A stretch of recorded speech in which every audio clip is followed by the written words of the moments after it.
Hola, bienvenidos a Academia Internet. En el presente video vamos a resolver el examen de práctica de física para el área 2 que sirve como guía para el examen UNAM 2017. Veamos la siguiente pregunta. Dice así: del movimiento de un coche se obtuvo la siguiente gráfica de distancia recorrida en función del tiempo empleado. Indica las secciones donde el movimiento es uniforme, acelerado o que el objeto está en reposo. Bien, esta pregunta hace referencia a las características de los fenómenos mecánicos. Dentro de ellas encontramos a el movimiento como característica excluyente. Y el movimiento es simplemente un cambio de la posición de un cuerpo a lo largo del tiempo. Para analizarlo mejor, veamos unas gráficas. Aquí tenemos un conjunto de gráficas. Fíjate que estas que he puesto aquí corresponden a un movimiento uniforme y estas tres corresponden a un movimiento acelerado. ¿Cuál es la característica del movimiento uniforme? Que la velocidad permanece constante, y esta es su gráfica, a través del tiempo. Y del movimiento acelerado, que lo que permanece constante a través del tiempo es la aceleración. Habíamos dicho que el movimiento se entiende como el cambio de posición de un cuerpo a lo largo del tiempo.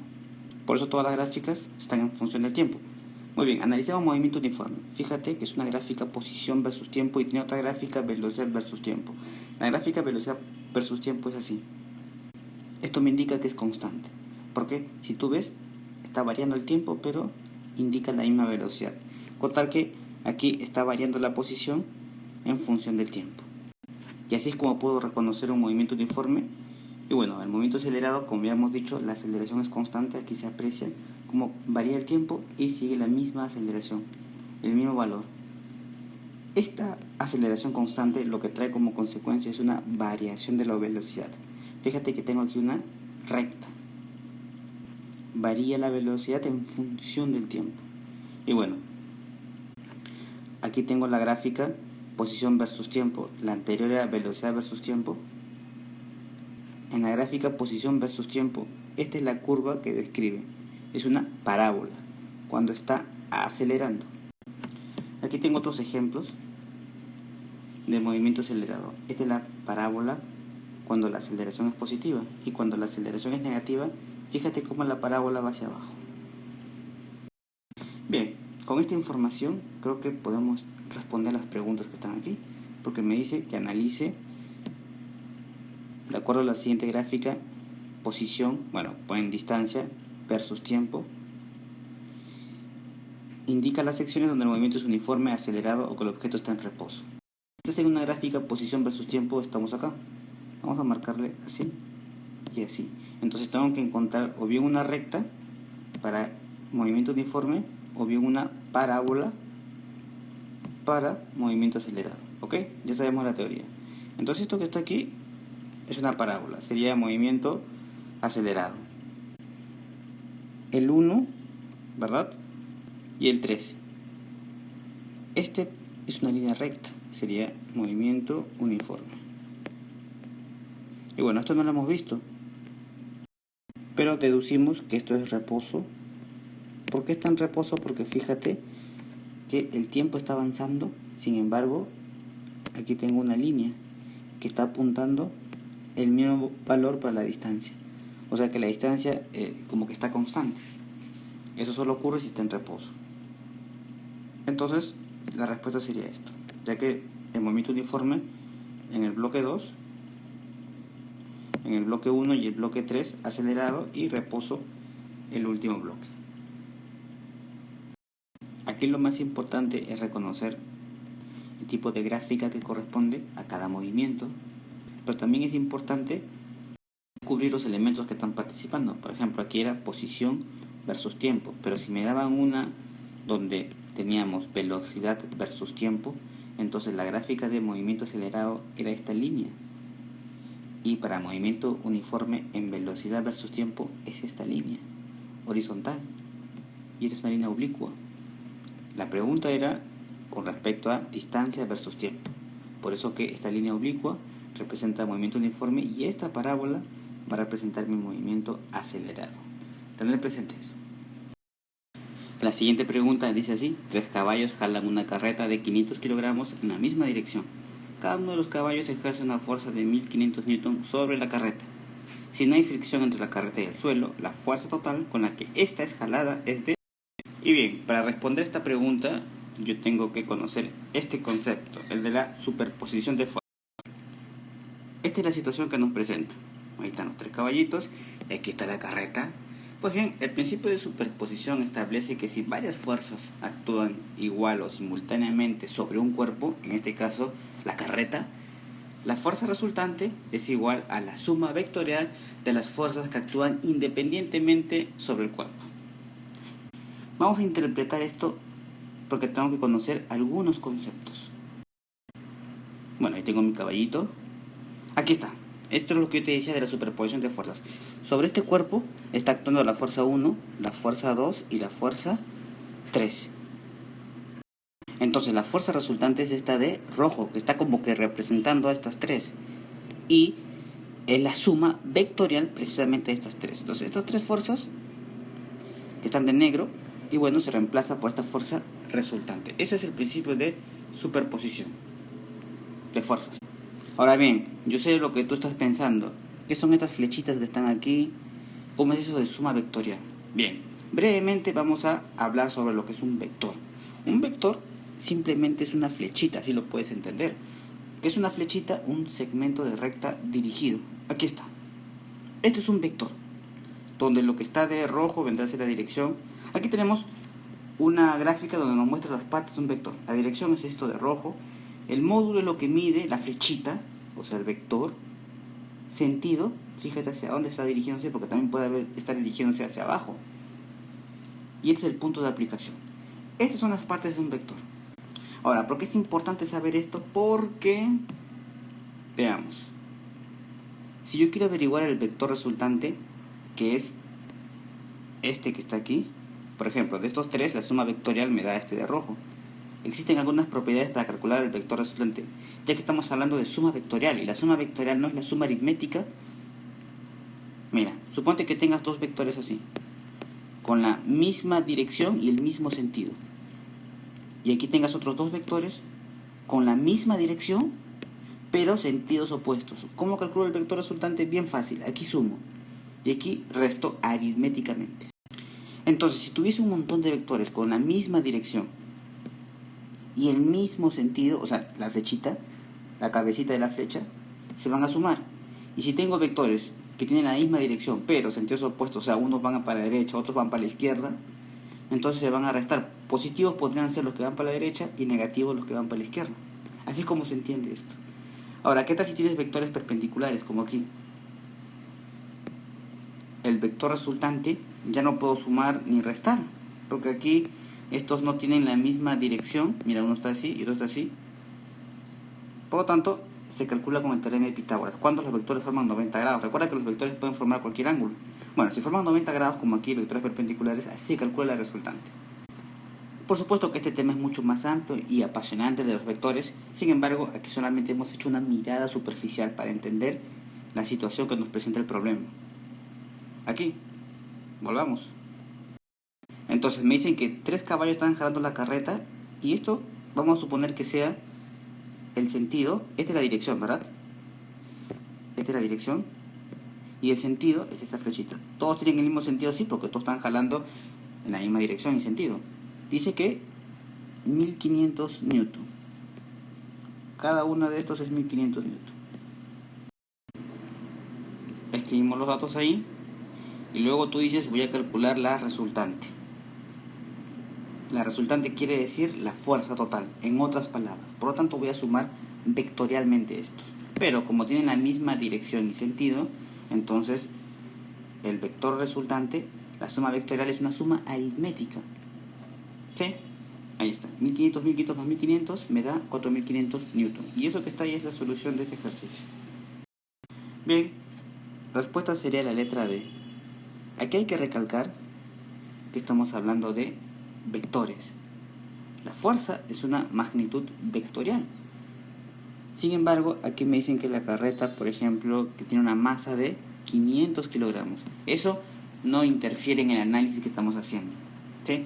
Nosotros estamos hablando de superposición de fuerzas. Newton es la unidad de la fuerza. Repito, una magnitud vectorial. Las magnitudes vectoriales son aquellas que tienen todos estos componentes. Son vectores. Con tal que la masa no es un vector, la masa es una magnitud escalar, o sea, solamente tiene estos módulos. Es importante señalar ese detalle porque en este análisis solamente intervienen las fuerzas, las magnitudes vectoriales. Ese dato de la masa de la carreta me lo pusieron un poco para confundir, ¿verdad? Bien, respuesta a letra D, 4500 Newton. ¿Listo? Veamos el siguiente ejercicio. Dice así: sobre un cuerpo se aplicaron diferentes fuerzas en dirección horizontal y con el mismo sentido, provocando que el objeto experimentara distintas aceleraciones. Basándote en la gráfica de los resultados obtenidos y despreciando la acción ejercida por la fricción entre el objeto y la superficie de contacto, ¿cuál es la masa del objeto? Bien, esta pregunta nos hace recordar un concepto fundamental, la segunda ley de Newton, que es bastante simple a un nivel básico. Esta es la segunda ley de Newton, algo que tienes que saber obligatoriamente. Fuerza resultante es igual a masa por aceleración. Esta flechita que está hacia arriba indica que es un vector. Ya sabemos cómo calcular la resultante de un conjunto de vectores, ¿verdad? Es igual a la masa por la aceleración. Ajá. Unidades: fuerza en N de Newton. N mayúscula, esa es la unidad en el sistema internacional. La masa está dada en kilogramos y la aceleración en metros por segundo cuadrado. Entonces, volviendo al problema, me piden calcular la masa, pero me dan la aceleración y me dan la fuerza. ¿Cómo sé que me dan la aceleración y la fuerza? Porque aquí está, en este gráfico, este diagrama cartesiano, tengo aquí aceleración en este eje y en este otro eje tengo la fuerza. Por lo tanto, vamos a aplicar la fórmula que corresponde a la segunda ley de Newton. Tú dices, aquí tengo, si lo ves algebraicamente, como una ecuación, tienes 3 variables, te tienen que dar 2 para tú calcular la tercera. Aquí te piden calcular la masa. Y en este gráfico está que mide la interacción de la fuerza con la aceleración. Ojo que esta fuerza es resultante porque me dicen que sobre un cuerpo se aplicaron muchas fuerzas en dirección horizontal y con el mismo sentido. Entonces, esto que está aquí es la resultante. Fíjate que aquí me han puesto un punto o una secuencia de puntos que van a través de la gráfica. Esta es la gráfica. Entonces, este punto está que establece una relación entre la aceleración y la fuerza. Yo voy a escoger cualquiera de ellos porque en cualquier punto de estos voy a sacar los datos para la fuerza y para la aceleración. ¿Cuál te convendría a ti? A mí me convendría trabajar en este punto, aunque en realidad con cualquiera sale. Pero yo, ¿por qué voy a escoger este que está aquí? Porque fíjate que aquí está marcando 1 para la aceleración y su correspondencia con la fuerza es esto, que es la mitad entre 2 y 3. Ya que si hubieses tomado, por ejemplo, este punto que está aquí, si bien aquí te hubiese salido 3.5, porque está entre 3 y 4 y justamente es la mitad, para la aceleración, mira, este valor como que, no sé, no parece tan simple a simple vista. Bueno, entonces escogemos este punto. Para la fuerza, en este punto va a ser 2.5. Eso es igual a la masa, que no sé cuánto es su valor, y luego tengo la aceleración, que era 1 metro por segundo cuadrado. Finalmente, tú dices, bueno, paso a dividir de este modo, porque este que está multiplicando pasa a dividir al otro lado, entonces sería 2.5 entre 1, 2.5. Y esa es la solución. Unidades, kilogramos, ¿sí? Porque Newton entre metros por segundo cuadrado me da kilogramos. Bien, esta es la solución al ejercicio. Respuesta de letra B. Hago hincapié en que aquí hubiese podido trabajar con cualquier punto de la gráfica. Esta es la recta, bueno, con cualquier punto de ahí. Yo escogí este porque era el más práctico al momento de hacer el cálculo, ¿verdad? Ya que estaba apuntando 1 para la aceleración y estaba apuntando 2.5 para la fuerza resultante. Si consideramos otro valor, de repente hubiese sido un poquito más engorroso, pero tiene que ser lo mismo. 2.5 kilogramos para la masa. ¿Listo? Respuesta. La siguiente pregunta dice así: Una bola de billar se sube a 3 metros de altura en diferentes casos, como muestran las figuras. Indica cuál de las afirmaciones que se presentan es correcta. Fíjate que aquí tengo la bola de billar que se encuentra a 3 metros de altura. Aquí también se encuentra a 3 metros de altura y aquí también se encuentra a 3 metros de altura. Claro, en diferentes circunstancias. Las afirmaciones tienen que ver con el trabajo. Básicamente me preguntan si efectúa mayor trabajo o si efectúa menor trabajo. Por lo tanto, tú tienes que preguntarte, ¿qué es el trabajo mecánico? Que es un concepto en física muy importante. Aquí tenemos un gráfico que nos va a ayudar a entender lo que significa el trabajo mecánico. Fíjate los elementos que tenemos. Tenemos un cuerpo, tenemos aquí una fuerza que como que está empujando, ¿verdad? El cuerpo. Y mira dónde lo ha llevado. Aquí. Ajá, lo ha movido a una distancia. Pues bien, este gráfico sencillo me indica lo que es el trabajo. En mecánica clásica se dice que una fuerza realiza trabajo mecánico cuando altera el estado del movimiento de un cuerpo. Y esto se mide calculando la energía necesaria para desplazarlo. Esta W significa trabajo mecánico. Recordar siempre, es igual al producto de la fuerza por la distancia, que es básicamente la definición que yo te he dado en palabras. La flechita arriba ya sabes que indica que es un vector, magnitud vectorial. Trabajo no es vectorial, por eso no le puse la flechita. Es importante conocer las unidades, porque muchas preguntas solamente tienen que ver con las unidades. El trabajo, sí, se le representa con la letra W y la unidad es en julios. F, fuerza ya la habíamos visto, acá lo remarcamos, Newton, y su símbolo es una N mayúscula, de trabajo una J mayúscula, y D es la distancia, en el sistema internacional lo medimos en metros, su símbolo es una M minúscula. De aquí nos damos cuenta que el trabajo va a depender de la fuerza y de la distancia. En estas circunstancias, la de la pregunta, en todos nos encontramos en la misma distancia. Ahí está. Todo esto vale lo mismo, será la altura, ¿verdad? Pero la altura aquí haría de distancia. Bien, todos entonces tienen la misma distancia, representado por la altura. Tú dirás, ¿qué hay con la fuerza? Pues bien, hay que tener en cuenta que la fuerza tiene que ser paralela al desplazamiento horizontal de la partícula, en cualquier punto. Fíjate aquí, si yo tuviese un gráfico como esto, el mismo bloque, lo voy a desplazar, ¿sí? Esta es la distancia, entonces el trabajo está representado por la F, la fuerza, pero le multiplico por el coseno de alfa, ya que esta fuerza, como es un vector, se puede descomponer en dos. Una que va por aquí y otra que está yendo en este sentido. Este es F y esta otra es F coseno de alfa, que es la que yo voy a utilizar. Por lo tanto, estos que están aquí van a cumplir los mismos requisitos. La fuerza tiene que ser paralela al desplazamiento.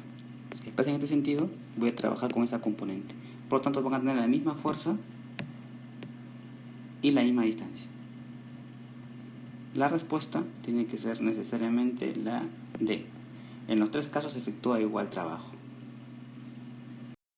Recuerda esta idea. Se trabaja con la componente de la fuerza que es paralelo al desplazamiento de la partícula. Para este caso que te he puesto, trabajamos con esta, que es una componente de esta fuerza. Lo mismo aplicaríamos para los casos que están aquí. Listo, respuesta letra D. El siguiente problema dice así: una bala de cañón de 7 kilogramos se dispara verticalmente hacia arriba con una rapidez de 120 metros por segundo. ¿Cuánta energía cinética tiene al salir y cuánta energía potencial tiene en el punto más alto de la trayectoria? Bien, primero dibujamos nuestro cañón, por supuesto, nuestras balas, y vamos a suponer que ahí se encuentra en el punto más alto de su trayectoria. Luego me piden calcular la energía cinética y potencial. ¿Qué es eso?, tú te preguntarás. Vamos a ver. Antes de hablar de ellos, vamos a mencionar a la energía mecánica, que la podemos definir como la capacidad de producir un trabajo mecánico que se origina debido a causas de origen mecánico, obviamente, como su posición o su velocidad. ¿Por qué hago hincapié en esos dos conceptos de posición y velocidad? Porque precisamente existen dos formas de energía mecánica que se van a relacionar con esos dos conceptos, el de posición y el de velocidad. Entonces, la energía mecánica tiene como que dos modalidades: la energía cinética, que tiene que ver con la velocidad, y la energía potencial, que tiene que ver con la posición. Esas son las expresiones matemáticas. ¿Qué significa M? Significa la masa, se da en kilogramos. La V es velocidad, metros por segundo. G es gravedad, aceleración de la gravedad. Y H es la altura, que se expresa en metros. Ahora, en situaciones como esta, fíjate que yo he lanzado la bala y solo está actuando la masa, ¿verdad? El peso de la bala, no hay rozamiento de ningún tipo. Entonces, en estas situaciones se dice que la energía mecánica se conserva, permanece constante en el tiempo. La energía mecánica en el punto A va a ser la misma que en el punto B. Hasta ahí la teoría básica. Entonces, a nosotros nos piden calcular la energía cinética al salir y la energía potencial en el punto más alto. Tú dices, qué fácil. Si yo quiero calcular la energía cinética en el punto A, que es el punto de salida, aplico solamente la fórmula que está ahí. Recuerda que tienes todos los datos. Masa, 7 kilogramos. La velocidad, 120 metros por segundo. Bueno, reemplazamos. Masa, 7, la velocidad 120 elevado al cuadrado entre 2. Resolvemos la operación. Me va a quedar 50.400 julios, ¿verdad? Una J mayúscula. Esa es la primera solución. Ahora me piden la energía potencial en el punto más alto. Aplicamos la fórmula y listo, pero hay un pequeño problema. Yo sé que la masa era 7, eso está fácil. La gravedad, acabo de incluirlo aquí, 9,8 metros por segundo cuadrado aproximadamente. Es un valor que tienes que recordar. Y luego la altura, pero hay un problema, no me han dado la altura, no tengo los datos, no me dicen. Solamente me mencionan que en el punto más alto de la trayectoria. ¿Qué significa el punto más alto de la trayectoria? Si tú lanzas un objeto hacia arriba, va a llegar un momento en que se va a detener. Acá la velocidad en el punto B va a ser 0. Y cuando se detenga el objeto, entonces se encuentra en el punto más alto de la trayectoria. Ahora, ¿qué significa esto que está aquí? Que se detuvo, que, como yo te había mencionado, por la conservación de la energía mecánica va a ser la misma en el punto A y en el punto B. Y la energía mecánica en el punto A es lo mismo que la energía cinética. ¿Por qué? Porque en este punto, como recién está saliendo, no hay energía potencial, ya que la energía potencial depende de la altura. Y aquí no hay altura. Y cuando llego al tramo B, no va a haber energía cinética. ¿Por qué no va a haber energía cinética? Porque la velocidad es 0. Y la energía cinética depende de la velocidad. Entonces, decimos esto: que la energía potencial va a ser igual a la energía cinética. Obviamente la energía potencial en el tramo B es igual a la energía cinética en el tramo A. Por lo tanto, este también va a ser 50.400 por el teorema de la conservación de la energía mecánica. Respuesta a la letra A. Ojo, esto solo ocurre que la energía potencial es igual a la energía cinética cuando estoy en estas situaciones extremas, ¿no? Sale y llega al máximo de la trayectoria. Aquí te pongo otros ejemplos donde ocurre esto. Por ejemplo, una montaña rusa. Cuando estoy en el punto más bajo, toda la energía mecánica es energía cinética. Y cuando estoy en el punto más alto, toda la energía mecánica es energía potencial. Entonces, por el teorema de la conservación de la energía mecánica, la energía cinética en este punto, que es el punto más bajo, es igual a la energía potencial en este punto, que es el punto más alto donde la velocidad es de 0. Y por supuesto, cuando está en el punto más bajo no hay altura, tomando como punto de referencia esto, ¿no? Nivel de referencia aquí. Bien, solución entonces a la letra A. ¿Listo? La siguiente pregunta dice así: un sistema está en equilibrio térmico cuando... Bien, tema fascinante, el equilibrio térmico. Y de manera simple lo podemos entender como cualquier estado en el que se igualan las temperaturas de dos cuerpos, los cuales al principio presentaban diferentes temperaturas, pero al estar en contacto se van a igualar.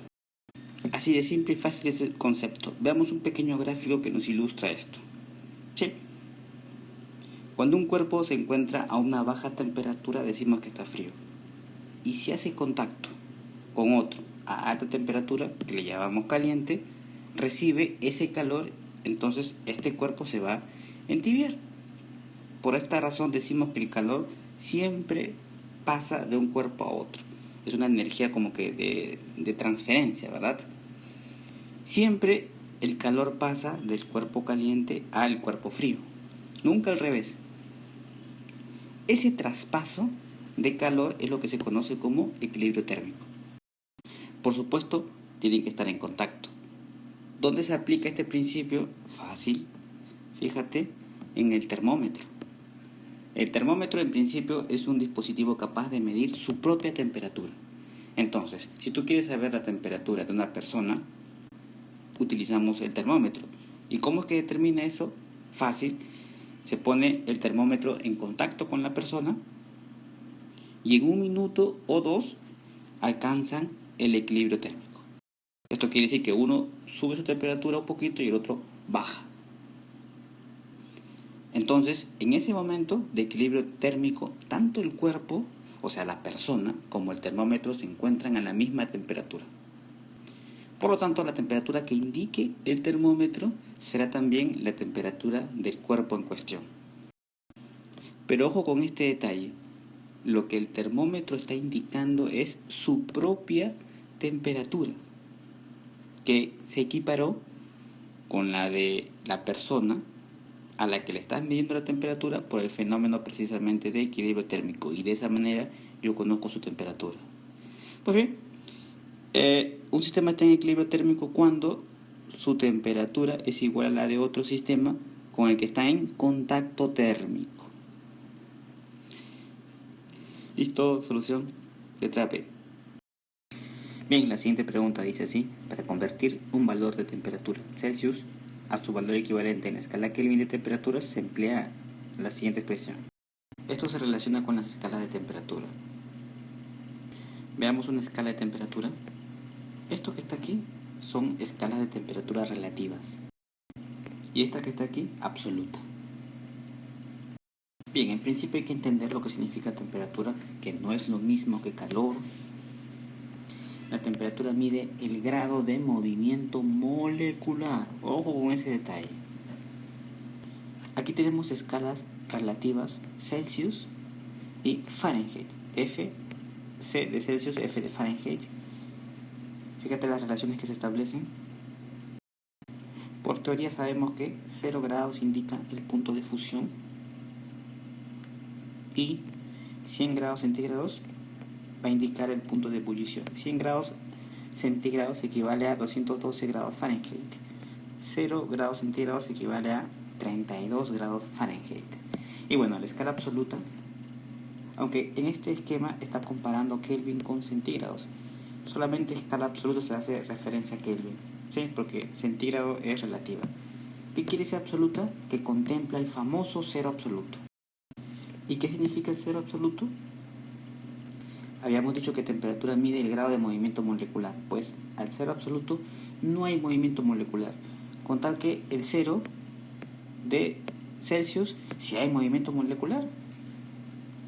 Y en el 0 de Fahrenheit también hay movimiento molecular. Fíjate el cero absoluto lo que corresponde con el Celsius. Menos 273. Bueno, acá hay una relación entre Kelvin y Celsius y me va a servir para responder esta pregunta, ya que va a establecer lo que significa si yo quiero convertir de Kelvin a Celsius y de Celsius a Kelvin. Fíjate que cuando Celsius está en 0, Kelvin está en 273. Entonces esa es la escala de conversión. Si yo quiero pasar de temperatura Kelvin, lo único que tengo que hacer es a la temperatura Celsius sumarle 273. Bueno, acá me han puesto punto 15 porque es el valor científico, ¿verdad? Pero a un nivel básico tú lo puedes tomar como 273. nadie se molesta. Y aquí lo compruebas fácilmente, ¿no? Cuando Celsius es 0, el otro vale 273. Entonces lo único que tienes que hacer es sumarle a los centígrados 273 y automáticamente tienes Kelvin. Bien, antes de continuar te voy a mostrar una pequeña fórmula que nos sirve para convertir de centígrados a Fahrenheit y de Fahrenheit a Kelvin o de centígrados a Kelvin. Aplico esto que está aquí, si me dan cualquier valor y bueno, llego a la respuesta. Por ejemplo, para la pregunta que nos compete me piden centígrados con Kelvin. Entonces tú dices centígrados sobre 5 es igual a Kelvin menos 273 entre 5. Cancelas aquí y luego te queda así. Entonces esto lo pasas al otro lado. Ahí está. Kelvin es centígrados más 273. Lo que estaba aquí. Es importante al momento del examen recordar algunas propiedades o conceptos como esto. ¿Listo? Veamos la siguiente pregunta. Dice así: relaciona los tipos de onda con la característica que le corresponde. Y bueno, aquí me hablan de algunos tipos de onda. Veamos algo de teoría. Aquí tenemos un pequeño esquema de principales características y las clases de ondas. En principio, una onda consiste en la propagación de una perturbación de alguna propiedad del espacio, implicando, y esto es lo más importante, un transporte de energía, pero sin transporte de materia. Por ejemplo, en una onda del tipo mecánica necesitan un medio elástico, ya sea sólido, líquido o gaseoso, para propagarse, mientras que la onda electromagnética se propagan por el espacio sin necesidad de un medio. Ahora fíjate la característica de una onda longitudinal. Las partículas están vibrando paralelamente a la dirección de la onda, como un resorte, ¿no? Eso es la onda longitudinal, de ahí su nombre también. La onda transversal, las partículas van a vibrar en ángulo recto a la dirección de la onda. Aquí está, ángulo recto a la dirección. Típico ejemplo, ondas que se propagan en una cuerda tensa, y las ondas sonoras para longitudinal. Bien, estamos listos entonces para responder las preguntas. La longitudinal, como en un resorte, paralelamente a la dirección de la onda. Entonces la 1 es la C. La transversal era perpendicular, ¿verdad? Las partículas vibran en ángulo recto a la dirección de la onda, y electromagnética no necesita de un medio para transmitirse. Ahí está. Por lo tanto, la respuesta es la letra D. Solución. En la siguiente pregunta me piden determinar la resistencia total del circuito que se representa en la imagen. Es un circuito con 3 resistencias y una fuente. Están asociadas algunas en serie, otras en paralelo. Y bien, vamos a aprender cómo calcular la resistencia equivalente tanto en paralelo como en serie. Aquí está en serie. Fíjate que es fácil de reconocer cuando tengo las resistencias en serie y también en paralelo. Para calcular la resistencia equivalente en serie es bien fácil, solamente la sumo, es una suma aritmética. Pero en paralelo tengo que aplicar esta fórmula, la suma de inversas. 1 sobre la resistencia equivalente, o sea la resistencia total, es igual a sumo las inversas de cada una de las resistencias. Pero para este caso donde solamente hay 2, ojo, donde solamente hay 2, se puede aplicar directamente esta fórmula. Insisto, solamente cuando hay 2 resistencias. La resistencia equivalente o resistencia total de este circuito se halla con esta fórmula. R1 por R2 entre la suma, el producto entre la suma, y listo. Vamos a resolver. Fíjate que aquí tengo una asociación en paralelo. Creo que se cae de maduro. Y como está en paralelo, ya habíamos quedado que la resistencia equivalente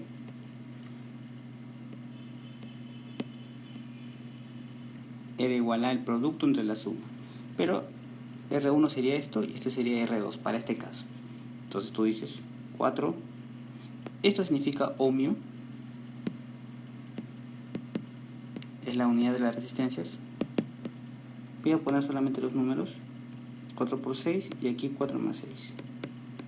Entonces 4 por 6 es 24, ¿verdad? Y 4 más 6 es 10. Por lo tanto, la resistencia equivalente va a ser 2,4 o 2.4. 24 entre 10 es 2.4. Listo. Ahora bien, ya que hemos calculado la resistencia equivalente, pero de estos dos, voy a hacer un nuevo gráfico. Y en vez de escribir dos, voy a escribir uno solo. ¿Por qué? Porque esta equivalente reemplaza las dos que están ahí. Y aquí está mi nuevo circuito. Esta de azul, bueno, voy a poner lo que vale. R nada más le pongo, es igual a 2.4. A este puedes ponerle ahora R2 y este que sea R1. O si queremos ser más ordenados, mejor le pongo este R3, ya que es nuevo. Y este le pongo R4 para que no se confunda con el R1 y R2 originales. Bien, nos encontramos en una situación de serie, asociación en serie. Como están asociadas en serie, como se aprecia aquí claramente, solamente tengo que sumar y de esa manera calculo la resistencia total. Pongo resistencia total es igual a R4 más R3. Reemplazamos los valores, R4 valía 2 ohmios y R3 valía 2.4 ohmios. Por lo tanto, la suma va a ser 2 más 2.4, 4.4 ohmios. Listo, solución de esta pregunta simplemente conociendo las asociaciones en serie y paralelo. Importante. ¿Listo? La siguiente pregunta dice así: ¿en cuánto tiempo se llenará una alberca olímpica de 50 metros por 25 metros por 3 metros si se usa un tubo de 40 centímetros de diámetro por el que fluye agua a una velocidad de 4 metros por segundo? Bien, nos encontramos en el capítulo de ecuación de continuidad y bueno, hay una fórmula para calcular el caudal del agua y es esta. ¿Qué significa cada elemento? Significa lo siguiente: A es el área transversal del tubo de corriente o conducto, como es área en metros elevado al cuadrado. V representa la velocidad y la Q va a representar precisamente el caudal. Fórmula para calcular el caudal: volumen por tiempo. Aquí está en metros cúbicos. Sí, eso significa volumen para nosotros. Tiempo en segundos y el área, la fórmula del área es pi por radio al cuadrado. Lo que sigue es puro cálculo nada más. Reemplacemos los valores. Fíjate que para calcular esta área del tubo tengo que recurrir a esta fórmula, pi por radio al cuadrado. La velocidad, ellos me decían que era 4 metros por segundo, ¿sí? Y bueno, yo sé que la fórmula de caudal es volumen sobre tiempo. Ahora, calcular cada uno de estos es fácil porque todos los datos están aquí. Sin embargo, hay que acomodar algunas cosas porque estoy trabajando en metros y segundos. Sin embargo, aquí me están dando que el tubo tiene 40 centímetros de diámetro.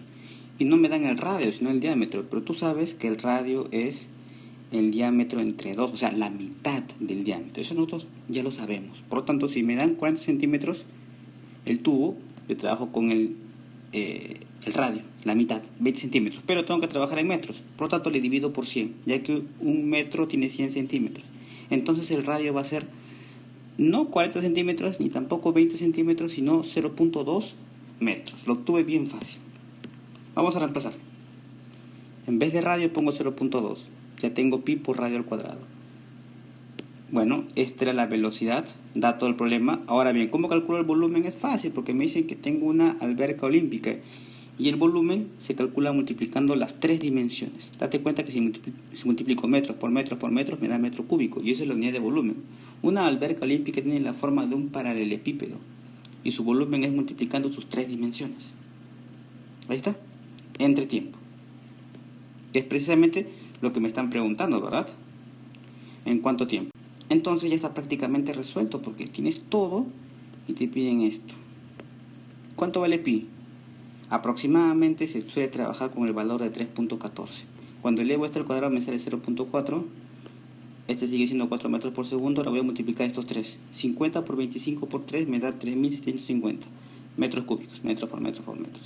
Si yo quiero calcular tiempo, fácil, todo esto que está aquí lo paso a dividir y tiempo lo pongo por acá. Hago ese despeje, ¿no? Porque yo quiero calcular tiempo. Entonces me va a quedar 3750 entre estos tres. Bueno, realizo el cálculo de dividir y me sale este número, que podría ser la respuesta, 7464.17 segundos, pero a mí me están pidiendo que dé el tiempo en horas. Entonces conviertes, tú sabes que una hora tiene 3600 segundos, entonces tienes que dividir esto en segundos por 3600 para tener horas, ya que te están dando en segundos. Cuando divides te sale 2.7, o perdón, 2.07 horas. Y eso que está ahí es la respuesta. Por lo tanto, tenemos que aplicar esta fórmula que es el caudal del agua. Área del tubo, ¿sí? Área transversal del tubo de corriente, que es pi por radio al cuadrado, por la velocidad, es igual a el caudal. Fórmula de caudal, volumen entre tiempo. Aquí lo único engorroso hay que reconocer son los cálculos. Hay que multiplicar bastante y dividir. Nos sale con decimales. Y aquí también volver a dividir. Y bueno, me salió 2.07. ¿Listo? Solución de este problema. La siguiente pregunta dice así: Newton consideró la luz como...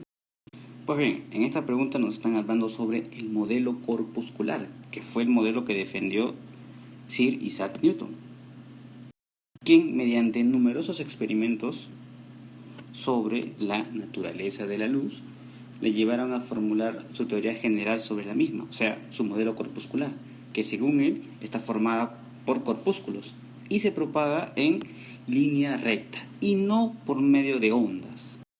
Hay que decir que en la misma época de Newton muchos científicos, muchos físicos le criticaron severamente y finalmente sus ideas acerca de la naturaleza corpuscular de la luz fueron totalmente desacreditadas en favor de la teoría ondulatoria. Gracias a los trabajos de Max Planck y Albert Einstein, se demostró que la luz tiene una naturaleza dual, onda y corpúsculo al mismo tiempo. Esto gracias al experimento del efecto fotoeléctrico. Bien, eso se resolvió y se habló en la resolución de otra guía de física.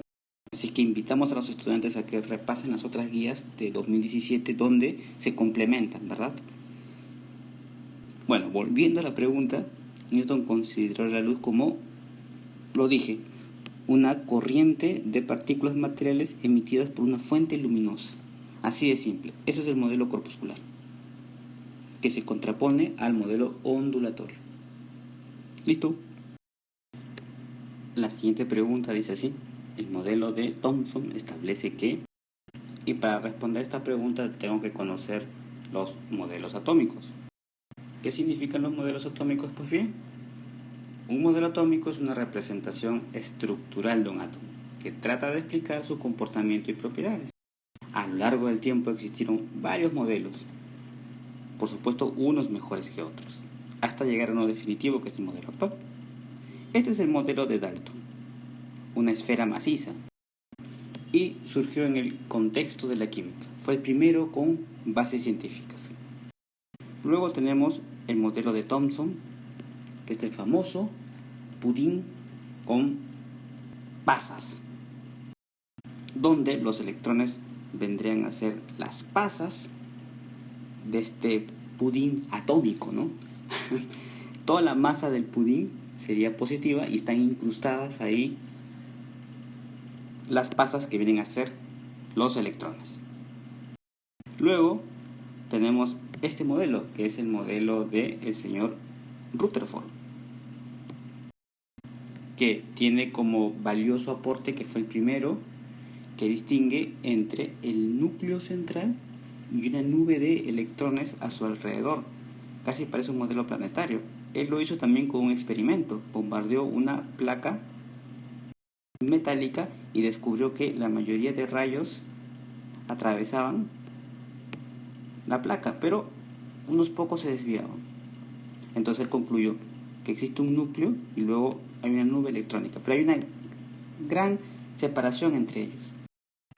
Bueno, luego tenemos el modelo atómico de Bohr, quien actualiza el modelo de Rutherford.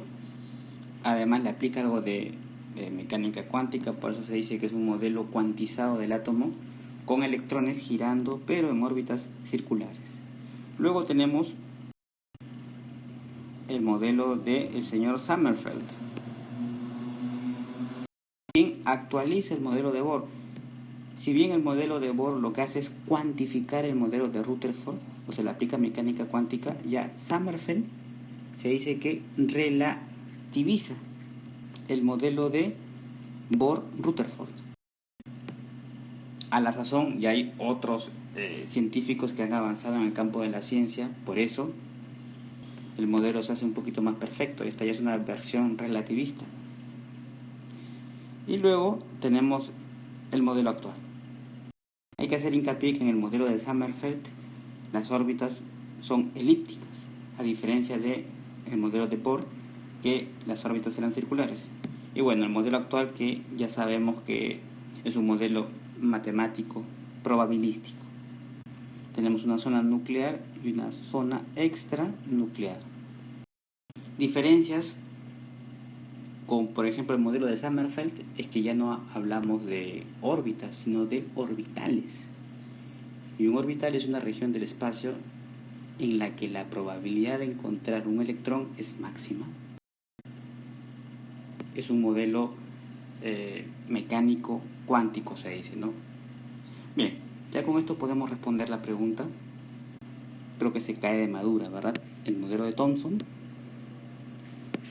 Los electrones son partículas con carga negativa distribuidos uniformemente dentro de un medio homogéneo de carga positiva, haciendo el átomo eléctricamente neutro. Esto es el modelo del pudín. Con esta gráfica queda evidenciado. Electrones negativos distribuidos uniformemente dentro de un medio homogéneo, todo de carga positiva. Bien, ahí hemos repasado los principales modelos atómicos. ¿Listo?